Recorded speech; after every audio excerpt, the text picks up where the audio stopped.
Sim Update 2 for Microsoft Flight Simulator is currently in development, with the beta planned to begin around the 20th to the 21st of April. Meanwhile, a recent developer live stream included the roadmap for future world updates, future city updates, and many additional aircraft. What's more, the next big update is City Update 10, and that is due in April. And we're going to get into some details in just a moment on exactly which cities are going to be updated.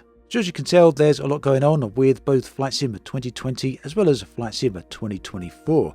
Now, very recently, many of you will be aware that Sim Update 1 for Flight Sim 24 did release, and this one did have a number of delays, largely because the team opted here to have stability over timing. And this was very much apparent due to the fact that it was nearly 4 months between the release of Flight Sim 24 and the first Sim update that it gets. The Sim updates, of course, are some of the biggest updates you can expect for a Microsoft Flight Simulator, because they have a lot of technical improvements, bug fixes, and many other things along those lines, stability being primarily among those.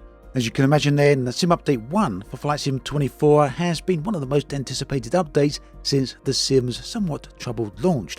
Sim Update 1 then was released earlier this month, and it promised to address numerous stability issues, performance problems, and bugs since its release. Now, understandably, that meant that expectations for this particular update were very high. So what do we see? Well, what have we got? Sim Update 1 did bring some notable performance improvements to Flight Sim 24, and there's general consensus here that users have reported approximately an 8% frame rate increase across various different testing scenarios.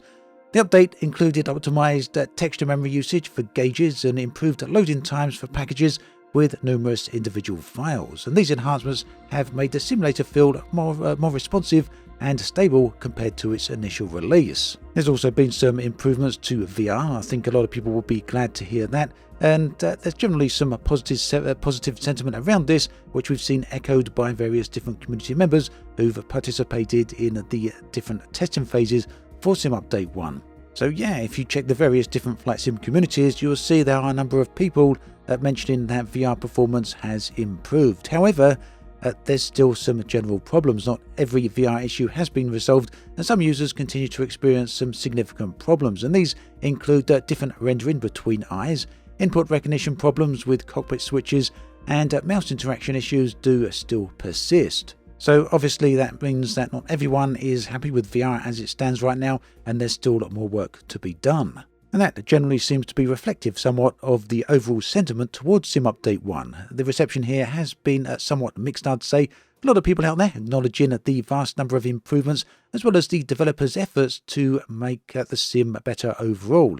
However, still a number of people expressing dissatisfaction at the sim's overall state, which still does need some further work. But overall, I do feel that people do have some what we could term as cautious optimism here about the sim's future. Many users now are already looking forward to Sim Update 2, which has been mentioned as entering a beta testing pretty shortly, and we've already discussed that right at the start of the video.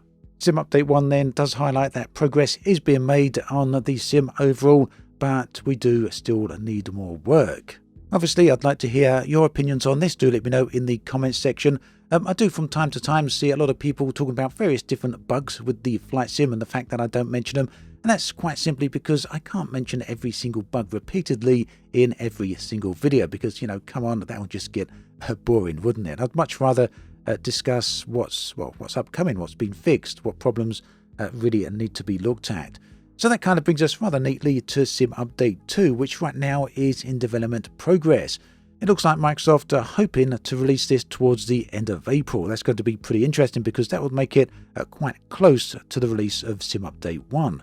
The idea then is that the second Sim Update will again focus on fixes. A lot of these hopefully should be major community requested improvements, including wake turbulence visualization, VRAM optimization, and numerous other quality of life features. The development team in their recent Q&A emphasized their commitment to extensive testing before releasing this particular update. So again, that would work similar to what they did with Sim Update 1. They want to make sure that everything is working here as much as they possibly can before releasing it. I guess they don't want to contribute towards any further problems. Another focus for Sim Update 2 is going to include the career system, the career mode. This hopefully should lead to including fixes for enhanced mission flows and scoring systems, improved search and rescue highways, or airways rather, skydiving path refinements, and better integration with the Aviator platform. Night missions are also being added, along with more defined aircraft specializations and difficulty options. The update will also improve aircraft maintenance information presentation and readability, whilst adding support for electrical and hybrid aircraft.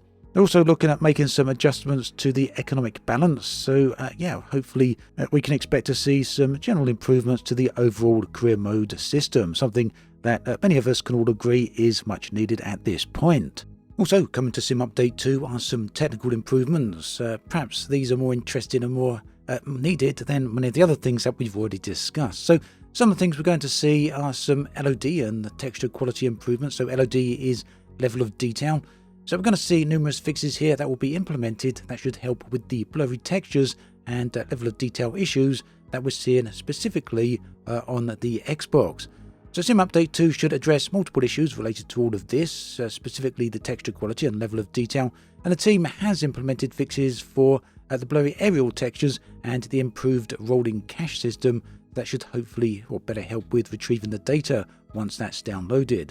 They also mentioned that for Xbox specifically, there have been some optimizations made to the memory management system, which should hopefully prioritize the terrain detail over object level of detail when memory constraints are encountered. So what this means is that when you're flying over some landscape and there's a house down on the ground or another airplane in the distance, instead of prioritizing the object, in this case the house or the plane, it will prioritize the terrain. That is, if the memory is constrained and there's not enough bandwidth for both, you'll get the terrain favored rather than the object, and this does make sense. There's also been some work done on the rolling cache system, as I mentioned just a moment ago, and this is basically where there was an issue when the defined rolling cache would reach its size limit.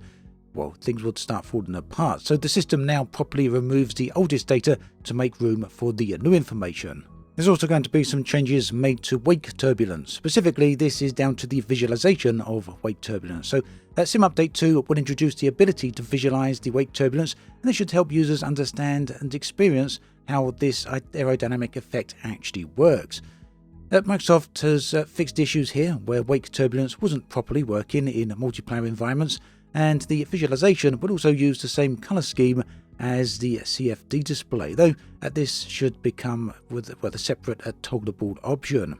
The effect is going to be most noticeable during formation flying or when operating at airports with parallel runways, obviously, because once there's other aircraft involved, this is when you really start noticing the wake turbulence. Also, Microsoft have confirmed that there's going to be some new graphics technology going in with the Sim Update 2, and this will be implemented support for AMD's FSR 3.1 as well as Nvidia's DLSS 4. There's also some good news when it comes to VRAM optimization. The update, Sim Update 2 that is, will include 800 megabytes of VRAM reduction under certain circumstances, which should help improve overall performance and stability. Now, something that was very interesting was announced during the recent Q&A, and this is all to do with Embracer. And after nearly 6 years of discussions, Microsoft established a partnership with Embracer, who, as many of you will know, are one of the world's largest aircraft manufacturers. The first aircraft from this collaboration will be the Praetor 600, which is positioned as an expert series aircraft with highly accurate system modelling, including precise fly-by-wire implementation. Development will involve a collaboration between Asobo Studios and Working Title, with assistance from Embracer's test pilots to ensure the accuracy of the model that we actually get in the sim. So this really does mark a beginning of a long-term relationship, Microsoft say, that will likely bring more Embracer aircraft to the platform in the future. So just a little bit of information for you on that there, but I think it's a pretty good indication of where things are heading. In other news regarding aircraft within the sim, we come to the H225 helicopter itself. Now, the team here has acknowledged that ongoing problems with this particular helicopter, and they've committed to addressing them. Jörg Newman, head of Flight Simulator, pretty candidly addressed the community concerns here about the helicopter, acknowledging that the aircraft currently has significant bugs and expressed some personal frustration with this situation. He did emphasise that whilst this helicopter remains a free aircraft rather than a paid product, nonetheless these quality issues do need resolving. No timeline on this just yet, unfortunately. Now moving on, we come to a section here where we can talk about world updates and scenery updates. World Update 19 for Brazil, this recently released, and had to focus on Brazilian locations. I've talked about this in a recent video, so I won't go into too much depth here. Suffice to say that this is one of the first updates that we've seen for the Southern Hemisphere, and I do know a lot of people have been waiting for this one for a very long time, years at this point in fact. So very nice to see that this update did finally release, and that it does pretty much live up to expectations and anticipation. In terms of new areas, the update focused on Brazil, Guyana, Suriname and French Guiana, with new cities focusing on Brasilia, Ouro Preto, Rio de Janeiro and Sao Paulo. That's not where the content stopped though. There's brand new points of interest, 75 points of interest in fact, 3 new discovery flights which are well worth checking out, 3 landing challenges for people to really test their skills, as well as 3 brand new bush trips, although the bush trips are exclusive to Flight Sim 2020, but these sort of bush trips are not available in Flight Sim 2024. So yes, this update was available for both versions of the sim. And in terms of Flight Sim 2024 exclusive content, there's a brand new helicopter landing challenge, a rally race through Rio de Janeiro in an FA-18, and a low altitude challenge that's taken in an L-39. Looking towards the future though, we come to city updates. We've got a city update 10. This will also be coming in April, and it's going to feature a number of different cities that are going to receive some photogrammetry. This is basically an improved way of rendering the cities. Cities in question are Dallas, Fort Worth, Denver, Honolulu, and a new version of San Francisco. So yeah, City Update 10 will bring a photogrammetry and enhanced detailing to these major American cities. The development team specifically highlighted that Dallas and Fort Worth have been highly requested by the community. Honolulu, meanwhile, represents the first Hawaiian city to receive the photogrammetry treatment, with the team mentioning plans to eventually enhance more Hawaiian locations. San Francisco, meanwhile, will receive an updated version because this is a photogrammetry city already, but the improvements here should hopefully improve the existing photogrammetry implementation that we've already got in Sim. Now, as with World Updates, I do believe City Updates apply to both versions of Microsoft Flight Simulator, so we should be able to expect this to release for both Flight Sim 24 as well as Flight Sim 2020. In other terrain-related news, we come to something that's particularly interesting for those of you who like to explore the countryside. This is something I really enjoy doing myself. So the news here is that there's ongoing development of highly detailed terrain areas using specialized data from Bing and Maxar. So what's happened here is that Microsoft have purchased 1 million square kilometers of specialized terrain data, and this has been purchased in 10,000 square kilometer blocks. This is going to be used to enhance natural landscapes such as the Grand Canyon. It's data that provides significantly improved detail compared to the standard elevation data that's in the sim already. Microsoft have also confirmed here that they're going to continue this process and implement such data gradually, with many areas already released and others in the pipeline. Future releases may be grouped thematically, such as dedicated updates for the Scottish Islands or a specific focus on various different US national parks. Microsoft's investment in all of this then has really kind of increased the priority of this data type at Bing, and the implication here seems to be that this is going to be an ongoing rework. We can expect to see this happen in various different locations around the in-game version of Earth. Very much looking forward to seeing that.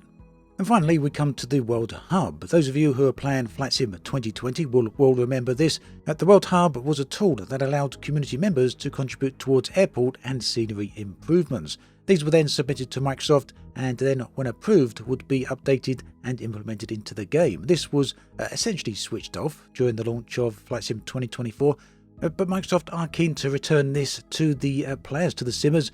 And although they are working on this at the moment and there's a few issues that they need to work through, it is on the way. Although Microsoft say currently the implementation is aiming for the second half of 2025. So that brings us up to date with everything related to Microsoft Flight Simulator. I hope you found this video useful. Do let me know your thoughts and feelings about everything in the comment section below. Meanwhile, why not check out the other video on the screen right here. Thanks for watching, and I'll catch you next time. Do take care.